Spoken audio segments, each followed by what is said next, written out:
नमस्कार प्यारे बच्चों। अब तक हमने पढ़ा बेटा पीछे वर्ण किसे कहते हैं, वर्ण के कितने प्रकार होते हैं। वर्ण जिस ध्वनि के टुकड़े न हो सके उसे वर्ण कहते हैं। वर्ण के कितने भेद बताए थे बेटा? 2, स्वर और व्यंजन। स्वर किसे कहते हैं? जिन वर्णों का उच्चारण स्वतंत्र रूप से किया जा सकता है उसे स्वर कहलाते हैं या स्वर कहते हैं। हिंदी में 11 स्वर प्रयोग में लाए जाते हैं, जैसे ए, आ, ई, उ, री, ए, आई, ओ, औ। बेटा आगे हमने स्वर और उनकी मात्राएं समझाई। हर स्वर की एक मात्रा होती है। वैसे स्वर अपने मूल रूप में भी प्रयोग किए जाते हैं, जैसे अब, ठीक है, ये है मूल रूप, जैसे अनार, आम आदि। व्यंजनों के साथ आने पर स्वर मात्रा रूप में आते हैं, जैसे कान। कान में क्या है बेटा? आ है। इसी प्रकार चील, चील में ई बड़ी आई है नहीं, आदि। ऐसा स्वर है जो हर व्यंजन में मिला रहता है, उसकी अलग से कोई मात्रा नहीं होती। कै बोलकर देखो, कै क्या आएगा? कै प्लस ए, यानी ए की आवाज़ आ रही है ना, तो हम इसका यह रूप बोलते हैं। इसी तरह सभी व्यंजन के साथ ए बोले जाते हैं। आगे देखेंगे। आज हम चर्चा करेंगे उच्चारण के आधार पर मात्राभ्यास, मात्राओं का अभ्यास करेंगे उच्चारण कर कर, बोल बोल कर। ठीक है बेटा, सभी मात्राओं का अभ्यास करेंगे। यहाँ पर सबसे पहले हमें पता होना चाहिए बेटा मात्रा किसे कहते हैं। व्यंजन के साथ स्वर का जो चिन्ह लगता है उसे मात्रा कहते हैं। हिंदी एक वैज्ञानिक भाषा है। वैज्ञानिक भाषा अभिप्राय यह है कि जैसे इसका उच्चारण होता है वैसे ही इसे लिखा जाता है। जैसे उच्चारण करेंगे वैसा ही हम लिखेंगे। अर्थात शुद्ध उच्चारण शुद्ध लेखन, अशुद्ध उच्चारण अशुद्ध लेखन। सही बोलेंगे तो सही लिखेंगे, गलत उच्चारण करेंगे तो गलत ही लिखेंगे। आप अधिकतर हिंदी भाषा में अधिकतर गलतियां मात्राओं की करते हैं बेटा। अतः ध्वनियों का सही उच्चारण हमें करना चाहिए ताकि हम उनका उच्चारण सही कर पाएँ और सही लिख पाएँ। अगर हम सही मात्राओं का प्रयोग न करने से अशुद्धि हो जाती है, अर्थात कभी शब्द का अर्थ ही बदल जाता है। कई बार बच्चा जैसे लिखना चाहेगा, जैसे एग्जाम्पल देती हूँ मैं, जैसे जल है। अब जल का अर्थ क्या हो गया? यहाँ पर पानी हो गया बेटा। अगर एक मात्रा ही लगा दी तो क्या बन गया? ये जाल। अब जाल का अर्थ भी बदल जाएगा ना। जैसे मछली पकड़ने का जाल होता है वो। अब यहाँ पर एक जाल, फिर जाला, एक मात्रा लगाने से यहाँ इसका अर्थ बदल गया। एक मात्रा लगाने से अर्थ बदल जाता है। जैसे जाला मकड़ी का जाला होता है,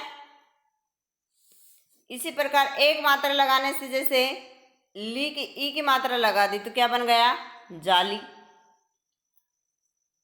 छलने की जाली, दरवाजे के आगे जो जाली लगती है उसको भी जाली बोलते हैं।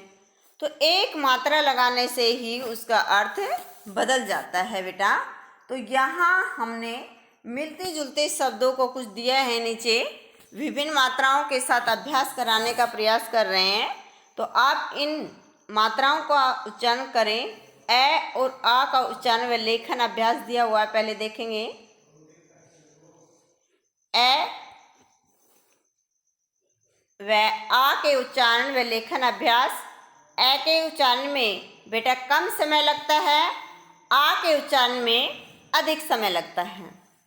यहाँ पर देखेंगे ए वाले दिए हुए, आ की मात्रा वाले दिए हुए हैं। ए की कोई मात्रा नहीं होती, आ की ये मात्रा होती है। जैसे दल, दाल, यहाँ पर आपने बोल बोलकर सेम वैसा ही लिखना है। आप अलग लिखना भी चाहे तो लिख सकते हैं, कोई दिक्कत नहीं है, पर कोशिश करें ऐसे ही लिखेंगे, बोल बोल कर लिखेंगे। धन, धान, ताल, ताला। सुंदर लेख में लिखें। तार बोल बोलकर, तारा, बाल,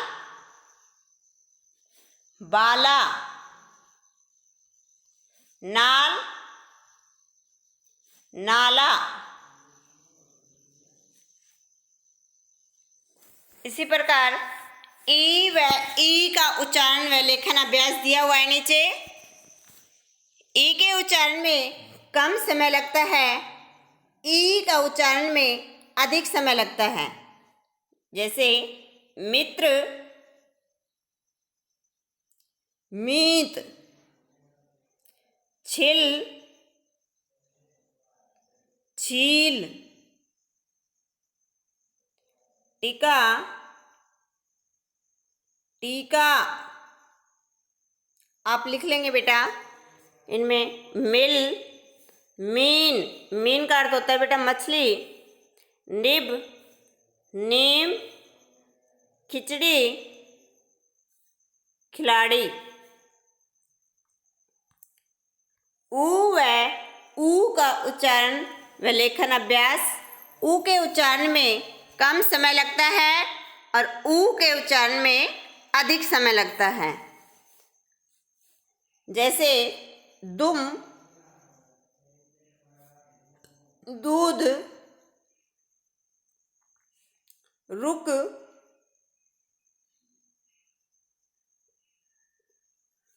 रूप।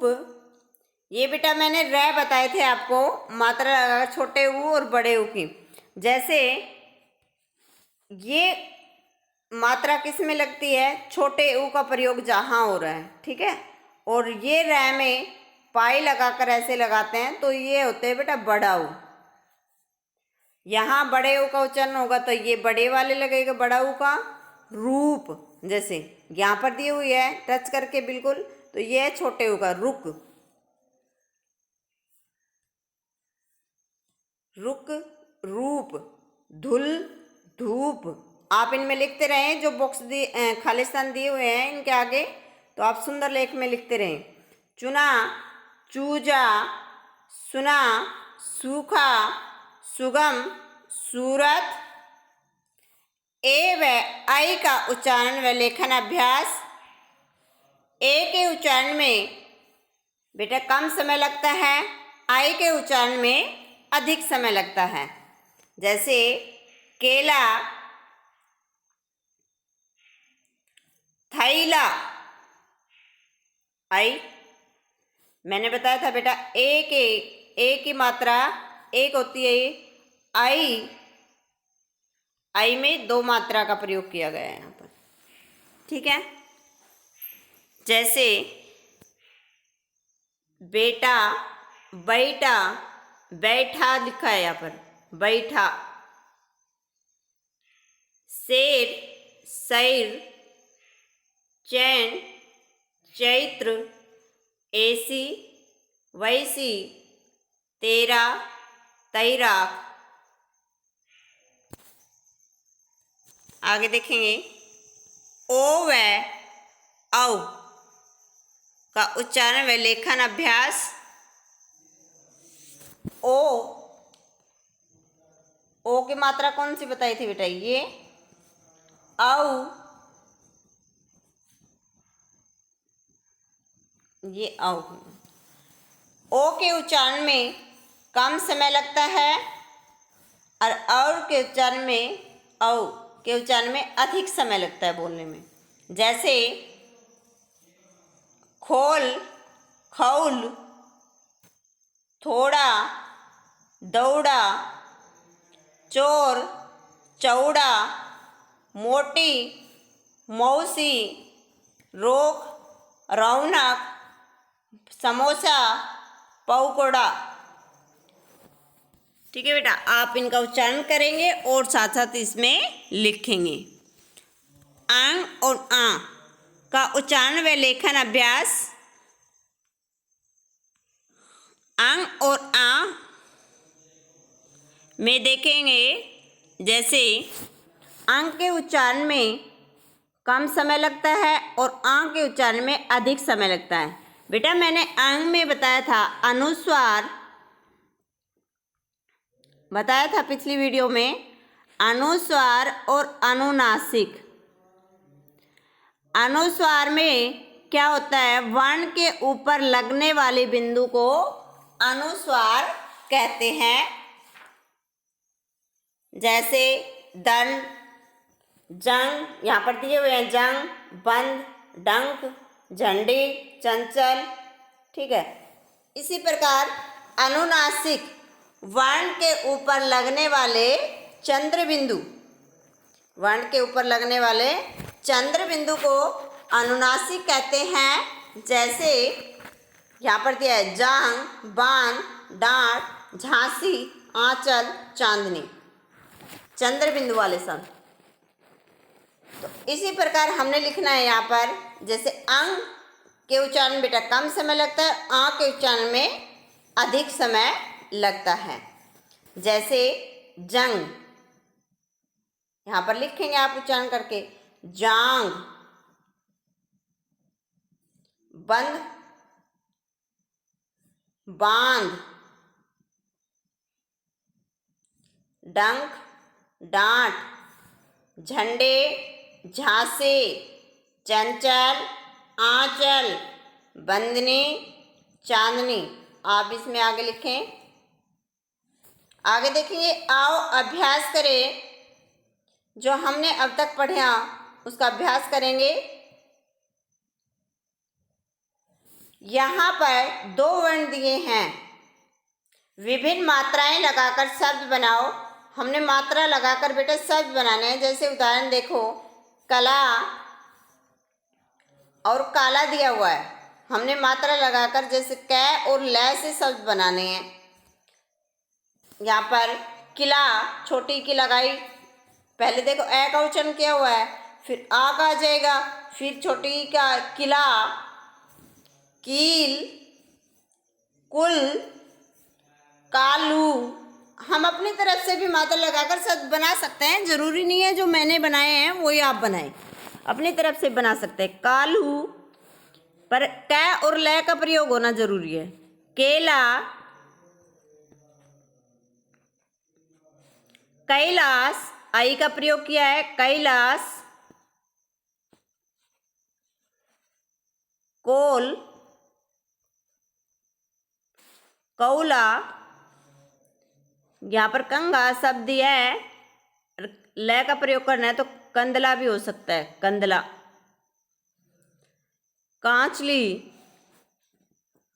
तो आप ये सब लिखेंगे बेटा, इनमें भरेंगे पुस्तक में, और इनका ज़्यादा से ज़्यादा उच्चारण करें और अभ्यास करें लिखने का। उम्मीद करते हैं सभी को अच्छे से क्लियर हो गया होगा। कल हम आगे पढ़ेंगे। सोमवार से बेटा हिंदी अरहुल में काम शुरू हो जाएगा, तो आप व्याकरण में जो काम हमारे पेंडिंग है कुछ बच्चों का, वो अपना पूरा कर लेंगे और सुंदर लेख में करेंगे। आधा पेज रोजाना सुलेख सरिता में करें, आधा सुबह आधा शाम, एक पेज हो जाएगा। धन्यवाद।